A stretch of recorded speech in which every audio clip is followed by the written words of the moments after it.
ពុកម៉ែបងប្អូនប្រិយមិត្តទស្សនិកជនជាទីមេត្រីប្រកបជាបានដឹងហើយថ្មីនេះនៅថ្ងៃទី2ខែកក្កដាឆ្នាំ2026យើងឃើញវីដេអូចែករំលែកនៅតាមបណ្ដាញសង្គម Facebook សង្គមទំនាក់ទំនងនានាមានការផ្ទុះវែកញែកយ៉ាងខ្លាំងអំពីករណីបរិសម្នាក់ដែលអះអាងថាខ្លួនជាមន្ត្រីផ្កាយមួយទៅកាងនៅសាឡាងបងខ្សាច់មួយកន្លែងដែលធ្វើឲ្យមានការប៉ះទង្គិចពាក្យសម្ដីនិងមានការប្រើប្រាស់ហិង្សាជាមួយនឹងប្រជាពលរដ្ឋនៅស្រុកពីមរខេត្តព្រៃវែងយើងកន្លងទៅថ្មីនេះក្រោយពីមានការទុះនៅវីដេអូនេះមានការវែកញែកយ៉ាងខ្លាំងយើងឃើញថាមានមន្ត្រីជាន់ខ្ពស់រ៉ែនឹងធម្មពលជាមួយនឹងអាជ្ញាធរខេត្តព្រៃវែងនៅថ្ងៃទី4ខែកក្កដាឆ្នាំ2026នេះបានចុះដោះស្រាយដោយផ្ទាល់ចំនួនរវាងប្រជាពលរដ្ឋនិងការឋានសាឡង់បងសាច់នៅស្រុកពីមរនោះបាទដោយកិច្ចប្រជុំនោះយើងឃើញថាបានប្រព្រឹត្តទៅនៅសាលាស្រុកពីមរតែម្ដងពុកម៉ែបងប្អូនណាបាទតែម្ដងក្រមអធិបតីភាពរបស់លោកយុសមុនីរ័ត្នរដ្ឋលេខាធិការក្រសួងរាយនឹងធម្មពលនិងលោកសួនសុមាលិនអភិបាលនៃគណៈអភិបាលខេត្តព្រៃវែងនិងលោកអឹងឌីប៉ូឡាអគ្គនាយកដ្ឋានក្រសួងរាយនឹងធម្មពលណាពុកម៉ែបងប្អូនបាទហើយនឹងមានការចូលរួមពីសាលាស្រុកសាលាឃុំហើយនឹងភូមិបាទតែប្រជាពលរដ្ឋអត់បានចូលរួមទេតំណាងឲ្យភូមិឃុំជាអ្នកតំណាងទៅវិញបាទដោយសារយើងអត់ឃើញថាពួកគាត់បានចូលរួមទេតាមការប្រសាសន៍របស់អាជ្ញាធរបាទហើយយើងឃើញថាការប្រជុំនៅសាលាស្រុកនោះដោយលោកអឹងឌីប៉ូលោកបានបញ្ជាក់ថាក្រុមហ៊ុនចតុមុខដែលជាម្ចាស់សាឡាងបងសាច់នោះគឺមានអាជ្ញាប័ណ្ណត្រឹមត្រូវតាមច្បាប់ហើយធ្វើសកម្មភាពបងសាច់នៅក្នុងដែនអាជ្ញាប័ណ្ណរបស់ខ្លួនបាទហើយលោកក៏បានបន្ថែមទៀតថាមុននឹងផ្ដល់អាជ្ញាប័ណ្ណមន្ត្រីជំនាញនៃក្រសួងរាយនឹងធម្មពលបានចុះមកសិក្សានិងពិនិត្យដោយផ្ទាល់យ៉ាងល្អិតល្អន់រួចទៅហើយពុកម៉ែបងប្អូនណាបាទ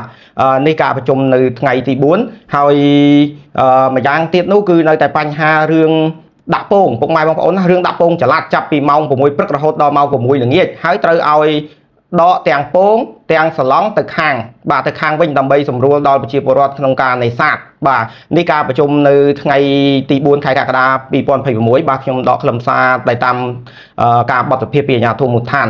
មកជម្រាបជូនដល់ពុកម៉ែបងប្អូនយើងនឹងផ្សព្វផ្សាយឲ្យបានដឹងទាំងអស់គ្នាបាទហើយកន្លងបន្ទាប់មកយើងឃើញថានៅថ្ងៃទី5ពុកម៉ែបងប្អូនណាបាទ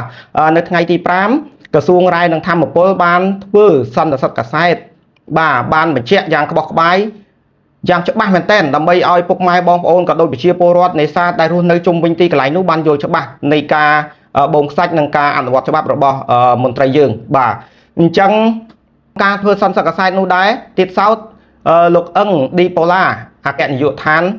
រាយនឹងធម្មពលលោកបានសំណពោបាទលោកបានសំណពោទៅដល់បងប្អូនប្រជាពលរដ្ឋយើងទាំងអស់បាទថ្ងៃក្រោយមានហេតុការណ៍នឹងកើតឡើងមានរឿងអញ្ចឹងកើតឡើងសូមឲ្យពុកម៉ែបងប្អូនទាំងអស់ផ្ដល់ដំណឹងឬមួយក៏ប្តឹងទៅដល់ក្រសួងរាយនឹងធម្មពលតាម hotline ណាពុកម៉ែបងប្អូនណាកុំឲ្យមានករណីហិង្សានឹងកើតឡើងទៀតបាទហើយខាងក្រសួងខាងអាជ្ញាធរខេត្តព្រៃវែងក៏បានសម្របសម្រួលជាមួយនឹងការឋានក្រុមហ៊ុនបងសាច់ចតុមុខនោះហើយមិនឲ្យមានការប្តឹងផ្តល់គ្នាអ្វីទៅមុខទៀតទេបាទដើម្បីបញ្ចប់រឿងនឹងរយុទ្ធសាស្ត្រគោលនយោបាយឈ្នះទាំងសងខាងបាទអញ្ចឹងហើយសូមបងប្អូនថ្ងៃក្រោយកុំឲ្យមានករណីហិង្សាអញ្ចឹងបន្តទៅទៀតពុកម៉ែបងប្អូនណាបាទអញ្ចឹងសន្មតថារឿងការបងខ្សាច់នៅស្រុកពីមរខេត្តព្រៃវែងនេះត្រូវបានបញ្ចប់ជាស្ថាពរហើយបាទដោយមានការសម្របសម្រួលពីមន្ត្រីជាន់ខ្ពស់របស់ក្រសួងរាយនឹងធម្មពលនិងរដ្ឋបាលខេត្តព្រៃវែងក្រោមការដឹកនាំរបស់លោកសួនសុមាលិនបាទអភិបាលនៃគណៈអភិបាលព្រៃវែងនិងលោកចវាយស្រុកពីមរពុកម៉ែបងប្អូនណាលោកកែវពិសីបាទអញ្ចឹងយើងឃើញថាចប់សពគ្រប់ហើយបញ្ហាការបងសាច់ដែលមានការបន្ទុះសារាយនិងប៉ះទង្គិចគ្នានៅថ្ងៃទី2នោះអញ្ចឹងសូមបងប្អូនយើងជាព័ត៌មានបាទតែនៅតែរឿងមួយទៀតដែលមហាជនក៏ដូចជាអ្នកសារព័ត៌មានយើងកំពុងតែសុំការបំភ្លឺពីលោកទូចសុខៈបាទអ្នកនាំពាក្យនៃក្រសួងមហាផ្ទៃបាទដោយនៅថ្ងៃទី2នោះដែរយើងឃើញហើយពុកម៉ែបងប្អូនមានបុគ្គលម្នាក់បាទដែលបានពាក់អាវយឺតសក្រៅហ្នឹងគាត់អះអាងថាតិចទៀតគាត់នឹងដាក់ប៉ូលីសបាទ4 5នាក់មកនៅលើសាឡង់ហ្នឹងហើយគាត់អះអាងខ្លួនឯងថាខ្លួនឯងជាមន្ត្រីពាក់ផ្កាយមួយបាទគាត់បានអះអាងឆ្លោះប្រកែកជាមួយនឹងប្រជាពលរដ្ឋបាទហើយអង្គភាពយើងក៏បានសុំការបំភ្លឺទៅគាត់បាទតាមរយៈលេខ 098បាទ8099168បាទអញ្ចឹងហើយក៏ខលចូលតែមានមនុស្សស្រីជាអ្នកលើកយើងក៏បានសួរថាតើលេខនឹងជាលេខលោកអែលសិតគ្រីយ៉ាឬមួយក៏មិនមែនគាត់ថានឹងពិតជាលេខរបស់លោកសិតគ្រីយ៉ាមែនតែគាត់ទុកឲ្យខ្ញុំកាន់សម្រាប់ធ្វើកិច្ចការងារពាក់ព័ន្ធហើយលេខហ្នឹងទុកនៅក្រុមហ៊ុនបាទអញ្ចឹងហើយយើងក៏ព្យាយាមសុំលេខតំណាក់នងផ្ទាល់ខ្លួនបន្ថែមទៀតទៅលោកសិតគ្រីយ៉ាបាទពុកម៉ែបងប្អូនណាយើងក៏ខលទៅលេខ0898091168ដដែលបាទខលចូល3 4ដងតែគ្មានអ្នកលើកនោះទេដើម្បីសុំការបំភ្លឺពាក់ព័ន្ធជុំវិញករណីខាងលើហ្នឹងបាទដោយសារអីដោយសារយើងទទួលការបំភ្លឺពីលោកកែវពិសីអភិបាលនៃគណៈអភិបាលស្រុកភៀមរោយើងបានសួរតើបុគ្គលដែលនៅលើសាឡង់នោះទៅកាងសាឡង់ទៅចងេងចងាងទៅឆ្លោះទាស់តេងប្រើពាក្យសម្ដីប៉ះទង្គិចជាមួយប្រជាពលរដ្ឋនោះតើគាត់មានទួនាទីអ្វីនៅក្រុមហ៊ុនចតុមុខសាឡង់បូផ្សាច់នោះហើយតើគាត់ជាមន្ត្រីនៅអង្គភាពមួយណាហើយគាត់មកពីស្ថាប័នណាតែលោកកែវពិសីបាននិយាយបាទពុកម៉ែបងប្អូនណាបានភ្លឺមកអ្នកសារព័ត៌មានយើងលោកកែវពិសីគាត់បានថាគាត់មិនដែលស្គាល់បុគ្គលនោះទេបាទគាត់មិនដែលស្គាល់បុគ្គលមួយនោះទេដឹងមកពីណាទេគាត់អត់ស្គាល់ទេបាទនេះអភិបាលស្រុកភៀមរោគាត់បានបញ្ជាក់មកខ្ញុំផ្ទាល់តែម្ដងបាទហើយយើងបានមើលទៅ page ឬមួយក៏ Facebook ផ្លូវការរបស់លោកអែលសិតគ្រីយ៉ាបាទឃើញថាក្នុង page ផ្លូវការរបស់គាត់ពិតជាមានឈ្មោះអែលសិតគ្រីយ៉ាពិតប្រាកដហើយគាត់មានឯកសណ្ឋានពាក់ធរណតនស័ក្តិផ្កាយមួយពិតប្រាកដមែនបាទហើយក៏មានលេខទូរស័ព្ទដើម្បីឲ្យយើងនឹងទំនាក់ទំនងតាមបណ្ដាញសង្គម Facebook របស់គាត់នឹងដែរបាទអញ្ចឹងហើយយើងក៏សុំការបំភ្លឺហ្នឹងអត់មានអ្នកលើកទេបាទខលចូលមានអ្នកលើកហើយចូល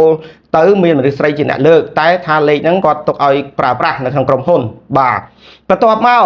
ខ្ញុំបាទក៏សុំការបំភ្លឺទៅលោកទូចសុខៈនៅអ្នកនាំពាក្យរងនៃក្រសួងមហាផ្ទៃបាទខ្ញុំសុំបំភ្លឺថាតើខាងក្រសួងមហាផ្ទៃមានពលអែលសិតគ្រីយ៉ានេះនៅក្នុងស្ថាប័ន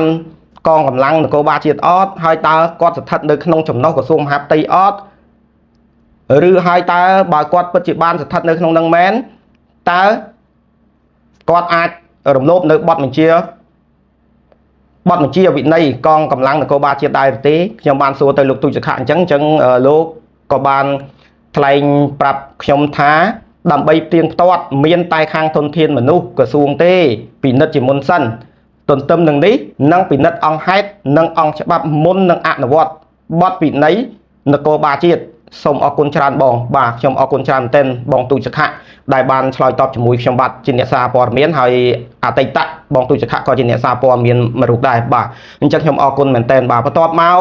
ឃើញនៅយប់ម៉ោង 8:44 នាទីបងទូចសុខៈគាត់បានដាក់ link បាទដាក់ link fresh news ដែលមានការសន្និសីទកាសែតពីក្រសួងរាយរដ្ឋាភិបាលមកឲ្យខ្ញុំមើលបាទអញ្ចឹងហើយខ្ញុំក៏ឆ្លៀតក្នុងឱកាសនោះសូមការបំភ្លឺបន្ថែមពីគាត់សូមបន្ថែមបំភ្លឺទៀតថាខ្ញុំសូមបំភ្លឺថាតើបុគ្គលហ្នឹងគាត់ពិតជាកងកម្លាំងនគរបាលជាតិពិតប្រាកដដែរឬទេហើយគាត់ស្ថិតនៅក្នុងស្ថាប័នណាតើការបំពេញកាតព្វកិច្ចនៅថ្ងៃទី2គឺជាថ្ងៃដែលមិនមែនជាថ្ងៃកងកម្លាំងនគរបាលជាតិសម្រាប់ទេហើយហេតុអ្វីក៏លោកអែលសិតគ្រីយ៉ាហ្នឹងឃើញអវត្តមានទៅឈរកាងសាឡង់នៅថ្ងៃទី2ដែលជាថ្ងៃកើតហេតុការប៉ះទង្គិចចំនួនរវាងប្រជាពលរដ្ឋនៅស្រុកភៀមរោហើយតើគាត់មានបានទទួលបទបញ្ជាឬមួយលិខិតបេសកកម្មពីអង្គភាពរបស់គាត់ឬមួយក្រសួងមហាផ្ទៃចាត់តំណាងឬមួយចាត់ឲ្យគាត់ចុះទៅដោះស្រាយឬមួយចុះទៅកាងឆ្លោះទាស់ទែងជាមួយប្រជាពលរដ្ឋនៅលើសាឡង់នោះដែរឬទេបាទអានេះខ្ញុំបានសួរទៅបងទូចសុខៈបាទបានសួរទៅបងទូចសុខៈហើយខ្ញុំក៏បន្តសួរទៀតថាចោះបើគាត់ជាមន្ត្រីផ្កាយមួយពិតប្រាកដមែនហើយគាត់អត់ទាន់ដឹងថាគាត់ស្ថិតនៅក្នុងស្ថាប័នក្រសួងមហាផ្ទៃឬមួយស្ថាប័នអង្គភាពណាទេបាទតែបើគាត់បានប្រព្រឹត្តទៅឆ្លោះទៅទាស់ទៅតេងប្រកែកពាក្យសម្ដីជាមួយប្រជាពលរដ្ឋនៅលើសាឡង់នោះតើគាត់មានទួនាទីអ្វីនៅក្នុងក្រុមហ៊ុនសាឡង់នោះបាទខ្ញុំសួរទៅបងទូចសុខៈហើយមួយទៀតខ្ញុំក៏បានបញ្ជាក់សួរគាត់ទៀតថាយោងនៅលើក្តីប្រកាសរបស់ក្រសួងមហាផ្ទៃលេខ873ប្រកស្តីពីបទវិន័យនគរបាលជាតិ កម្ពុជាបាទបកា10បាទបកា10ពុកម៉ែបងប្អូនណាបកា10បាទខ្ញុំសួរគាត់បកា10បាទអញ្ចឹងនៅក្នុងបកា10នោះបានចែងថាក្នុងការបំពេញភារកិច្ចទទួលខុសត្រូវរបស់ខ្លួនដើម្បីបម្រើប្រជាពលរដ្ឋមន្ត្រីនគរបាលជាតិកម្ពុជាមិនត្រូវទី1ប្រព្រឹត្តអំពើទាំងឡាយណាដែលធ្វើឲ្យអាប់អោនដល់កិត្តិយសតម្លៃសេចក្តីថ្លៃថ្នូររបស់មន្ត្រីនគរបាលជាតិក្នុងការបំពេញអាជីពរបស់ខ្លួនបាទយើងឃើញហើយបកាមួយនឹងចូលបាត់ទៅហើយបាទឃើញថាគាត់បើគាត់ពិតជាលោកអេសិទ្ធិកិរិយានឹងពិតជាមន្ត្រីមែនគាត់ទៅឆ្លោះជាមួយប្រជាពលរដ្ឋទៅប៉ះទង្គិចទៅយកអំណាចគាត់ជាផ្កាយមួយដាក់ប៉ូលីសកាង 4-5 នាក់នៅលើស្លាងហ្នឹងអានឹងវាខុសនៅទី1បាទអញ្ចឹងត្រេទី2បាទមន្ត្រីនគរបាលជាតិមិនត្រូវធ្វើឲ្យបាត់បង់មនសិការវិជ្ជាជីវៈក្នុងការបំពេញករណីយកិច្ចនិងកាតព្វកិច្ចរបស់ខ្លួនទោះស្ថិតនៅក្នុងកលៈទេសៈណាក៏ដោយបាទឃើញទេពុកម៉ែបងប្អូនបាទ3ពាក់ព័ន្ធនឹងខុបខិតជាមួយជនល្មើសក្នុងការប្រព្រឹត្តនៅអំពើខុសច្បាប់ក្នុងអាជីពជាមន្ត្រីនគរបាលជាតិមានភារកិច្ចបង្ការទប់ស្កាត់និងបង្ក្រាបបទល្មើសគ្រប់ប្រភេទទី4យកម៉ោងរដ្ឋបាលទៅប្រកបមុខរបរផ្ទាល់ខ្លួនដែលជាហេតុធ្វើឲ្យប្រសិទ្ធភាពការងារធ្លាក់ចុះនិងជះឥទ្ធិពលមិនល្អដល់សង្គមជាតិបាទបើគាត់មានការពាក់ព័ន្ធនៅលើសាឡង់នោះគាត់មានការពាក់ព័ន្ធមានភិហ៊ុនឬមួយគាត់ចូលរួមការបង្កើតរ៉ូស៊ីនៅជាមួយនឹងសាឡង់បូមខ្សាច់នោះមែនអាហ្នឹងគាត់ខុសនៅបកាទី10ត្រេទី4ពុកម៉ែបងប្អូនណាបាទអាហ្នឹងបើគាត់ពិតជាមានភិហ៊ុននៅក្នុងការបូមខ្សាច់នោះមែនបាទហើយ5សំណត់គម្រាមកំហែងបំពានសិទ្ធិពលរដ្ឋយកអធិបុលឬអំណាចនៅក្នុងមុខងារឬយកមន្ត្រីនគរបាលជាតិនៅក្រោមបង្គាប់របស់ខ្លួនទៅប្រើប្រាស់ទាញយកផលប្រយោជន៍អ្វីមួយបាទឃើញបើគាត់ជាមន្ត្រីនគរបាលជាតិពិតប្រាកដមែនហើយគាត់ទៅមានប្រយោជន៍ជាមួយនឹងសាឡង់នោះអាហ្នឹងគាត់ខុសហើយបាទគាត់ខុសហើយនឹងត្រូវអនុវត្តច្បាប់បាទច្បាប់វិន័យរបស់នគរបាលជាតិហើយបាទនគរបាលជាតិយើងហើយបាទដែលចុះនៅថ្ងៃ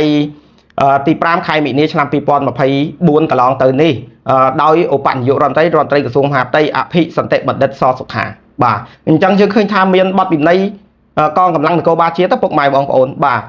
ហើយយើងបានចូលទៅមើល Facebook របស់គាត់ Facebook page របស់គាត់ដែល alert នៅលើបណ្ដាញសង្គមទូទៅហ្នឹងយើងបានចូលមើលទៅឃើញមែនបាទឃើញថាគាត់ហ្នឹងឈ្មោះអេសិទ្ធិកិរិយាបាទហើយឃើញរូបភាពគាត់ជាច្រើនគាត់បានថតពាក់ព័ន្ធជាមួយនឹងខ្សាច់បាទពាក់ព័ន្ធនឹងខ្សាច់នឹងការដ្ឋានខ្សាច់នោះហើយមួយចំនួនទៀតឃើញថាគាត់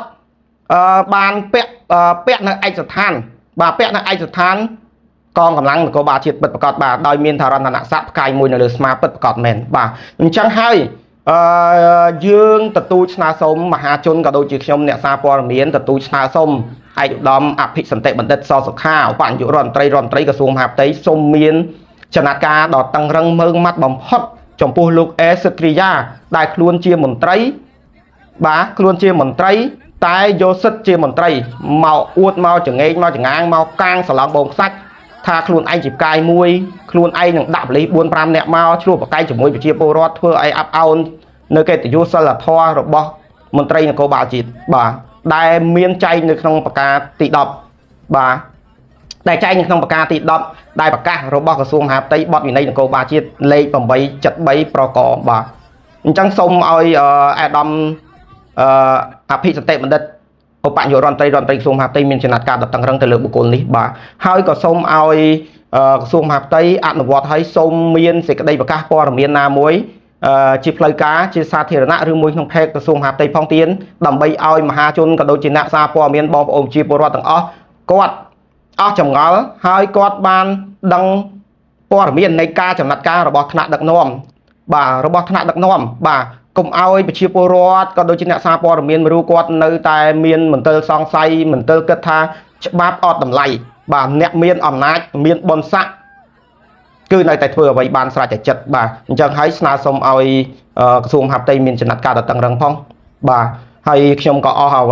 ស់ការអត្ថាធិប្បាយអ្វីទៀតហើយពាក់ព័ន្ធនឹងរឿងសាឡង់បងខ្សាច់នេះគឺបានបញ្ចប់ដោយគោលនយោបាយឈ្នះឈ្នះបាទរវាងប្រជាពលរដ្ឋនិងក្រុមហ៊ុនចាក់តមុខការបូមខ្សាច់នោះក្រោមការសម្របសម្រួលពីមន្ត្រីជាន់ខ្ពស់ក្រសួងរាយនឹងធម្មពលពិសេស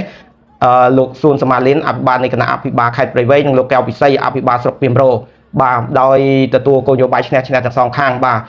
ផ្សះផ្សាបញ្ចប់វិវាទដោយរលូនបាទចំណនៅតែបញ្ហារឿងមន្ត្រីកាយមួយដែលអះអាងគម្រាមកំហែងប្រជាពលរដ្ឋនេះទេបាទអញ្ចឹងខ្ញុំសូមបញ្ចប់ការអត្ថាធិប្បាយត្រឹមម៉ោងនេះពេលវេលានេះបាទសូមអរគុណសូមជម្រាបលា